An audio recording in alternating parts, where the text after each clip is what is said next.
leitura de hoje é Marcos capítulo 10 e eu quero ler aqui alguns versos que me chamaram a atenção e comentar um pouquinho cada um deles para você. São várias situações pelas quais Jesus passa aqui nesse capítulo e muitos ensinamentos também contidos aqui nesse pequeno trecho da Bíblia. Seria bom que todos os dias você lesse o capítulo da leitura, o capítulo separado para a leitura, né? No caso amanhã, Marcos capítulo 11. Se você conseguir ler antes de ouvir aqui os comentários, seria de maior proveito. O capítulo 10 começa mencionando que Jesus ensinava segundo o seu costume, ou seja, uma das atividades mais importantes de Jesus aqui na Terra, quando esteve aqui na Terra, além de curar e pregar, era ensinar as pessoas. E ele então ensina aqui, começa então ensinando a respeito do casamento e também do divórcio. E ele cita então Gênesis e diz que desde o princípio da criação, Deus os fez homem e mulher. Por isso, deixará o homem a seu pai e mãe, unir-se-á à sua mulher, e com a sua mulher serão os dois uma só carne. De modo que já não são dois, mas uma só carne. Portanto, o que Deus ajuntou, não separe o homem. Jesus era criacionista. E ele mostra aqui que a instituição do casamento, assim como a do sábado, vem lá do Éden. O casamento foi abençoado por Deus. O primeiro casamento foi feito por Deus e envolveu um homem e uma mulher, chamados Adão e Eva. E ele dá aqui a sequência, a ordem certa para que haja harmonia, felicidade no casamento. Em primeiro lugar, deixar pai e mãe, ou seja, somente quando um homem e uma mulher têm maturidade suficientes para deixar a casa paterna e materna e assumir a sua família, é que eles podem realmente pensar em casamento. Depois, unir-se à sua mulher, ou seja, aqui está previsto o casamento sob a bênção de Deus. E somente depois de tudo isso, ser uma só carne, que é o relacionamento íntimo e sexual. Se invertermos essa sequência, né, de ensinamento que traz a Bíblia, haverá realmente problemas e nós vemos a confusão que hoje reina no mundo. E então Jesus diz aqui que o que Deus ajuntou não separe o homem, mas ele fala que por causa da dureza do coração das pessoas, o divórcio então foi permitido apenas e tão somente em caso de adultério. Se o divórcio for feito, se a separação for feita por qualquer outro motivo e houver união com outra pessoa, a Bíblia caracteriza isso como adultério. O segundo trecho aqui da leitura de hoje fala sobre Jesus e as crianças. Eu acho isso muito bonito, porque em certa ocasião trouxeram crianças para que Jesus as abençoasse. E os discípulos tentaram impedir, porque Jesus estava pregando, Jesus estava falando aos adultos, e muitas vezes, até em nossa sociedade, né, dita moderna, isso acontece, as crianças são deixadas em segundo plano, são até desprezadas, mas para Deus é diferente. Jesus, que é o Criador do universo, para o sermão, interrompe a sua atividade ali com os adultos e diz: deixem vir a mim os pequeninos, não os embaraceis, porque dos tais é o reino dos céus. Em verdade vos digo, quem não receber o reino de Deus como uma criança, de maneira nenhuma entrará nele. Veja que ele para então sua atividade, pega no colo as crianças e começa ali a dedicar um tempo para elas. E ainda aproveita a situação para deixar uma grande lição, que o reino de Deus é de pessoas que, como crianças, têm esse amor por Jesus e um comportamento sincero, humilde, como o das crianças. Nunca nos esqueçamos disso, né? Deus ama as criancinhas e quer que nós, em vários sentidos, sejamos semelhantes a elas, não é? O próximo trecho aqui se refere àquela história tão rica e tão importante, justamente do jovem rico. E é dito aqui que um jovem, né, a Bíblia não identifica exatamente quem seja, mas é possível a gente perceber que era uma pessoa de posição pelo trecho correspondente lá em Mateus 19, em Lucas 18, ele se aproxima de Jesus e a gente vê que ele tinha uma dúvida. Bom mestre, que farei para herdar a vida eterna?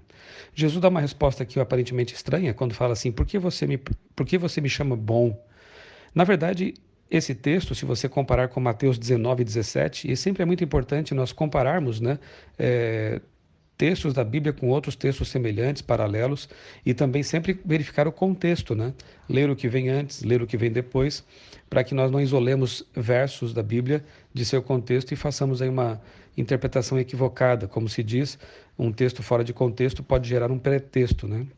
E lá em Mateus 19 e 17, a pergunta é assim: eh, por que você me pergunta a respeito do que é bom? Essa realmente é o correto entendimento, né, dessa pergunta de Jesus. Por que você me pergunta a respeito do que é bom? Ele diz então que ninguém é bom senão Deus, e diz assim para o jovem: você sabe os mandamentos: não matarás, não adulterarás, não furtarás, não dirás falso testemunho, não defraudarás ninguém, honra teu pai e tua mãe. Ou seja, Jesus cita aqui apenas os versos que têm que ver com amor ao próximo, você percebeu? Ele não precisou citar aqui os mandamentos, né, os primeiros 4 mandamentos, que tem que ver com a adoração de imagens, que tem que ver com o sábado, com dizer o nome de Deus em vão, porque não era esse o problema desse jovem. O problema dele, como você vê na leitura a seguir, era justamente o amor ao próximo. E ele diz para Jesus: tudo isso eu tenho observado. De fato, ele era um jovem judeu devoto aí, né, possivelmente observasse as mais de 600 regras que um judeu devoto respeitava, né? E aí Jesus diz: ok, você obedece aos mandamentos, então só falta uma coisa: vá, venda tudo que você tem e dá aos pobres. E nesse momento, então, Jesus toca, digamos assim, na ferida, né? O jovem sai dali triste, porque ele era dono de muitas propriedades. Ou seja, esse jovem amava mais o dinheiro, mais o que ele tinha, do que o próximo, do que as pessoas. E com isso ficou claro que ele, de fato, não obedecia à lei de Deus, porque a lei de Deus é obedecida por amor. Jesus diz isso em João 15: se me amais, guardareis os meus mandamentos. Se você não ama, não adianta cumprir regras, porque isso não vai servir de nada, e para Deus, como diz lá no Antigo Testamento, é trapo de imundícia, né? E Jesus aproveita então essa situação para começar a falar sobre o perigo das riquezas, né? E ele fala então que quão difícil é para os que confiam nas riquezas entrar no reino dos céus. E ele usa aquela comparação que parece absurda, e é mesmo. É mais fácil passar um camelo pelo fundo de uma agulha do que entrar um rico no reino de Deus. Essa afirmação é tão absurda que algumas pessoas tentaram relativizá-la e explicar isso, dizendo que a agulha era uma portinha pequena por baixo da qual um camelo sem carga poderia passar, mas não tem nada a ver. Realmente, aqui Jesus faz um exagero literário para dizer que alguém que se apega às suas riquezas jamais poderá entrar no reino de Deus. O pecado não é ser rico. O texto aqui diz isso, e outras situações mostram, porque Nicodemos era rico, Arimateia era rico, Abraão era rico, Jó era rico. O problema não é ser rico, o problema é se apegar às riquezas, como o jovem rico, e amá-las mais do que as pessoas que precisam de ajuda. Aí os discípulos ficaram preocupados: mas então é impossível alguém ir para o céu? E Jesus diz: para os homens é impossível, contudo, não para Deus, porque para Deus tudo é possível, inclusive, querido amigo, salvar você.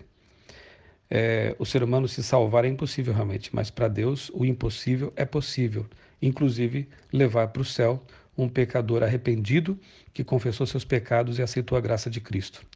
Jesus diz: receba já no presente o cêntuplo de casas, irmãos, irmãs, mães, filhos, porque os discípulos perguntaram: nós deixamos tudo por amor a você, o que vamos receber? Jesus disse: vocês vão receber muito mais do que isso na vida por vir, na vida eterna. Depois Jesus aqui prossegue o relato, e há um trecho em que Jesus começa a prevenir seus discípulos, a adverti-los com respeito à sua morte, seu martírio. Ele passou a revelar-lhes as coisas que lhe haviam de sobrevir. Fala que ele morreria, sofreria na mão dos ímpios e ressuscitaria no terceiro dia. Por que ele faz isso? Porque ele não queria que os discípulos sofressem o que vão sofrer logo mais, né, quando nós lermos os capítulos seguintes. Mas mesmo assim, infelizmente, os discípulos compreenderam mal esse ponto da missão de Cristo e vão passar por uma decepção, sim, mas não foi culpa de Deus. Ele tentou adverti-los. O relato continua, e então nós lemos aqui outra lição de Jesus a respeito da liderança servidora e da humildade. Quando alguns discípulos pediram para, no reino da glória, sentar-se à direita e à esquerda de Jesus, querendo posições, querendo. Talvez o problema dos discípulos não fossem riquezas, como no caso do jovem rico, né? Mas aqui alguns deles estavam sendo tentados pela posição. E não é verdade que muita gente hoje ou é tentado por prazeres, ou é tentado por dinheiro, ou por posições, por poder. O que disse Jesus quanto a isso? Quem quiser tornar-se grande entre vós, será o que vos sirva. E quem quiser ser o primeiro entre vós, será servo de todos. E ele deu exemplo disso, não é verdade? Jesus deixou as cortes celestiais, veio ao mundo como um ser humano, pobre, humilde, sem posses, e serviu as pessoas. E lavou os pés sujos de seres humanos. E andou por essas estradas poeirentas da Galileia, da Judéia, servindo as pessoas, curando as pessoas, abraçando crianças. E diz: todo aquele que quiser ser um líder na causa de Deus deve ser como ele. Nós não devemos ambicionar posições na igreja, cargos, como se isso fosse algo a ser ambicionado. Se você ambiciona isso, que seja para servir, que seja para amar as pessoas. E o relato do capítulo 10, o último relato, é o da cura do cego de Jericó. Outra história lindíssima relacionada com Cristo e sua atitude para com aqueles que sofrem, né? Aqui é dito que quando o cego de Jericó, Bartimeu, ele ouviu que Jesus estava vindo, se aproximando, ele não deu importância para aqueles que tentavam impedi-lo de chegar a Cristo e gritava cada vez mais. Eu aproveito essa atitude aqui do cego para dizer para você também que faça o mesmo. Não se importe com aqueles que querem impedi-lo de chegar a Jesus. Não ligue para o preconceito, para aqueles que dizem que é loucura servir a Cristo. Se você contempla Cristo e sabe que Ele está perto de você, grite, clame por Ele. Não se importe com os outros. Vá a Jesus você mesmo. Aqui diz que Bartimeu lançou de si a capa, levantou-se de um salto e foi ter com Jesus, foi até Jesus. Ele era pobre, era um mendigo, provavelmente aquela capa era tudo que ele tinha na vida. E aqui nós vemos que quando ele viu a Cristo, ele deixou tudo que ele tinha na vida para correr até Jesus. Façamos o mesmo, né? Que Cristo seja o mais importante, o mais precioso, especial presente de Deus em nossa vida. E se for preciso deixar tudo para correr até Ele, façamos isso. O verso diz, o capítulo termina dizendo que aquele homem tornou a ver e seguia a Jesus estrada fora. Esse é o poder de Deus, entre tantas outras coisas que Ele faz por nós.